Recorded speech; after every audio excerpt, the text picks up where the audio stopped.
the Egyptian god who was murdered and came back. The ancient Egyptians believed that their gods could come back to life after death. But did they have a reason to believe this? Or were they just crazy? Well, today we will look at an Egyptian god who not only died, but also came back to life. Anubis was the guardian of the underworld in Egyptian mythology. He was the god of the dead and the guide of souls to the afterlife.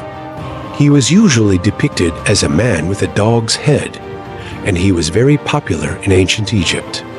People believed that when someone died, Anubis would take their soul to the underworld. There it would be judged by Osiris and other gods. And if the person had lived a good life, they would be allowed to enter the field of reeds, a sort of heaven for the Egyptians. But Anubis didn't just guide the souls of the dead. He was also a god of protection.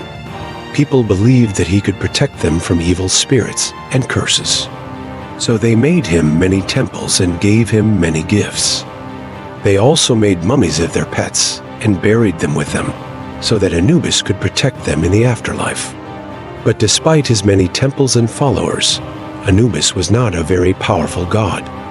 He was often overshadowed by other, more popular gods like Ra, Horus, and Osiris.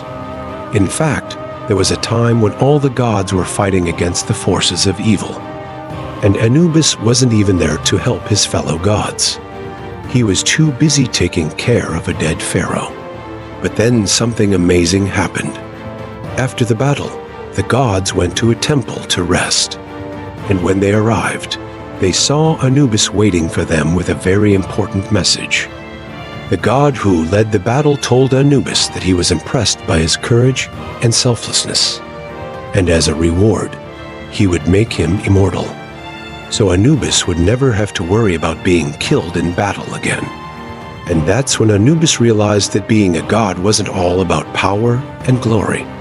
It was also about doing your duty and helping others. And from that day on, Anubis was known as the god who was murdered and came back. So was Anubis really murdered? Well, not exactly. He wasn't killed by another god or monster. He died a human death. But the fact that he was able to come back to life shows that he was more than just a god. He was a symbol of hope and renewal. And that's why people believed that when they died, their souls would go to be with Anubis in the field of reeds.